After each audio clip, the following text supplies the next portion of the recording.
सभी भक्तों को जय बाबा की। एक बार फिर मैं आप सभी भक्तों के समक्ष उपस्थित हुआ हूँ भक्ति सागर पंचद्वार बराड़ा धाम चैनल के माध्यम से। देखो, आज सामाजिक तौर पे मैं भी एक नागरिक हूँ और मैं भी एक आप लोगों की तरह आम इंसान ही हूँ, जिसका जीवन इस पृथ्वी पर कार्यशैली को पूरा करते हुए चलता है। सबसे पहले वो एक इंसान ही होता है और उसके कार्य का महत्व ही उसको भगवान का दर्जा देता है। आप लोग ये जानते हो, और इन्हीं बातों को ध्यान में रखते हुए सामाजिक दृष्टि से जो आप लोग देख रहे हो, वही मैं भी देख पा रहा हूँ कि बंगाल में अनेकों दुर्घटनाएं हुई, हिंदू और मुस्लिम के युद्ध चल रहे हैं। वहाँ का माहौल आज के समय में इतना खराब हो चुका है कि एक हिंदू ही सुरक्षित नहीं है। लेकिन क्या इसके तह तक कोई जाने की कोशिश किया कि ऐसा क्यों हुआ? अब तक वही बंगाल, वही हिंदू मुस्लिम एक साथ मिलजुल कर रहते थे और मिलजुल कर कार्य करते थे, अपनी जीवन की शैली को चलाते थे। और आज अचानक ऐसा क्या हो गया कि उसी बंगाल में हिंदू मुस्लिम को देखकर खुश नहीं है और मुस्लिम हिंदू को देखकर खुश नहीं है, और कहने के लिए कि बांग्लादेश से आतंकी संगठन बंगाल में आया और ये आतंक फैलाया। ये हमारे और आपके सोचने और समझने का नजरिया अलग अलग है। हम जिस दृष्टि से देख रहे हैं, हमें उसी प्रकार समझ में आ रहा है। लेकिन किसी ने भी ये खंगालने की कोशिश नहीं की बंगाल में जो ये हिंसा हुई हिंदू मुस्लिम के बीच, जिसमें मजबूर होकर हम हिंदुओं को पलायन करना पड़ा, बंगाल छोड़कर बाहर जाना पड़ रहा है। और आज जो कुछ मात्रा में हिंदू रह भी गए हैं, वो भी वहां से जाना चाहते हैं। लेकिन इंतजार है तो भारत सरकार का कि शायद कोई मदद भेजे। इस माहौल में भारत सरकार कुछ नहीं कर सकती।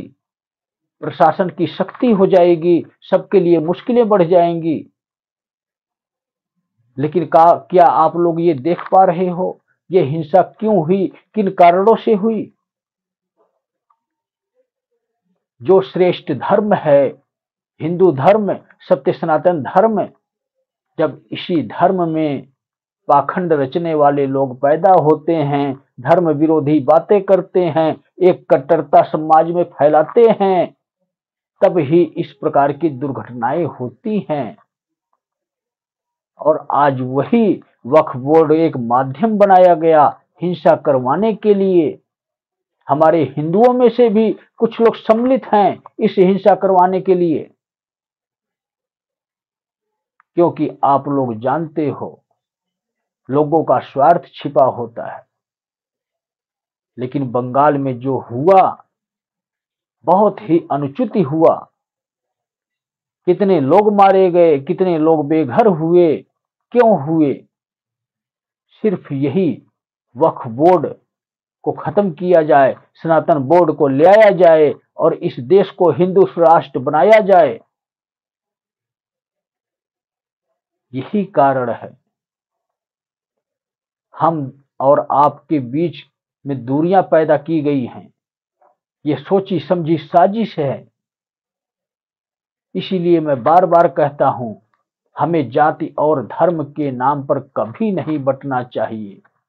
हमें बंटने की आवश्यकता है तो इन धर्म गुरुओं से दूर होने की आवश्यकता है, जो कट्टरता पैदा करते हो, जो कहते हैं कि हम कट्टर हिंदू हैं, हम कट्टर मुस्लिम हैं।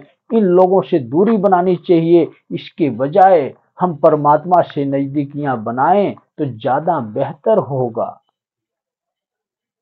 और जब हम उस परम पिता परमेश्वर के से नजदीकियां स्थापित करते हैं, बनाते हैं, तो हमारे जीवन में भूचाल नहीं आता है। हमारे जीवन में वो संस्कार आता है जिसमें भाईचारे को निभाया जाता है।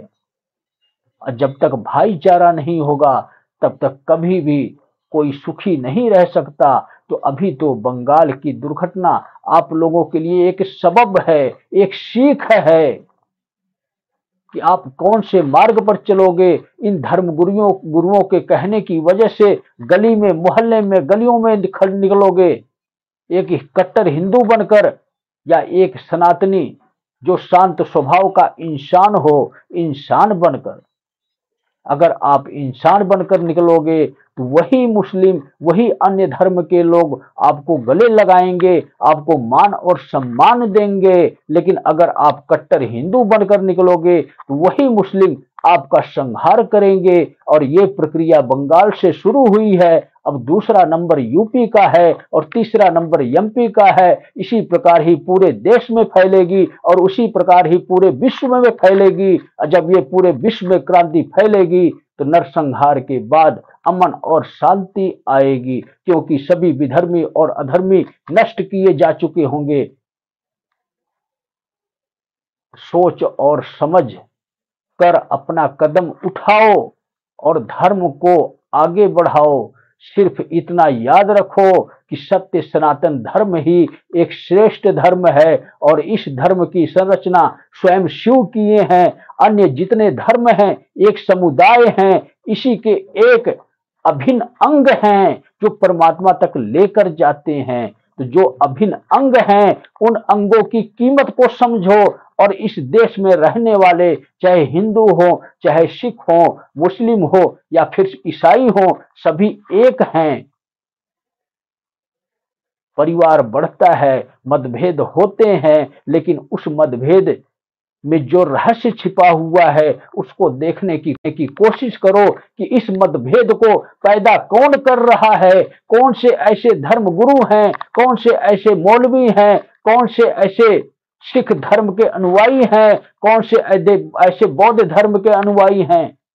इन सारी बातों का ध्यान रखो।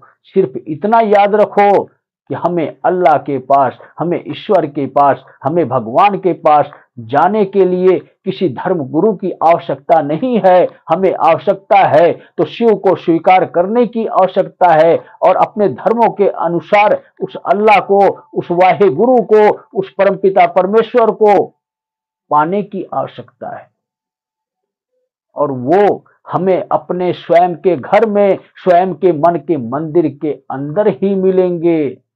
धर्म गुरुओं के पास तो सिर्फ विद्रोह मिलेगा, और जहां विद्रोह मिलेगा तो आप भी विद्रोही कहलाओगे, आप भी देशद्रोही कहलाओगे। आपको भी इस देश में रहने का अधिकार नहीं, आपको भी इस प्रदेश में रहने का अधिकार नहीं है। जो इस सोच के लोग हैं, चाहे वो हिंदू हों या अन्य किसी धर्म के हों, उन लोगों को मैं तो कहता हूं कि जीने का कोई अधिकार नहीं है। और जब उनका अधिकार खत्म होता है तो वहां पर काल पुरुष प्रकट होता है, और जब काल पुरुष प्रकट होता है तो उनके जीवन की सुरक्षा कोई भी कर नहीं सकता। चाहे इस देवी देवता में कोई ऐसी पावर नहीं है। आप लोग समझने की कोशिश करो। मेरी बातें अद्भुत होती हैं। मेरी बातें किसी भी धर्म में, किसी भी शास्त्र में, किसी भी पुराण में लिखी हुई नहीं मिलेंगी। ये स्वयं महाकाल की वाणी होती हैं, जो कि एक काल पुरुष के माध्यम से आप लोगों तक पहुंचती है।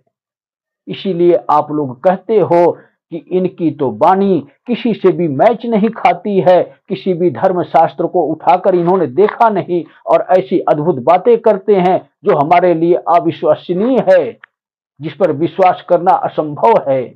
असंभव इसीलिए है कि कलयुग में सत्य की पहचान करने वाला व्यक्ति बहुत ही मुश्किल से मिलेगा, और जो मिलेगा वो वाद विवाद नहीं करेगा, वो स्वयं पढ़कर ओम शिव बोलकर जय बाबा की बोल देगा।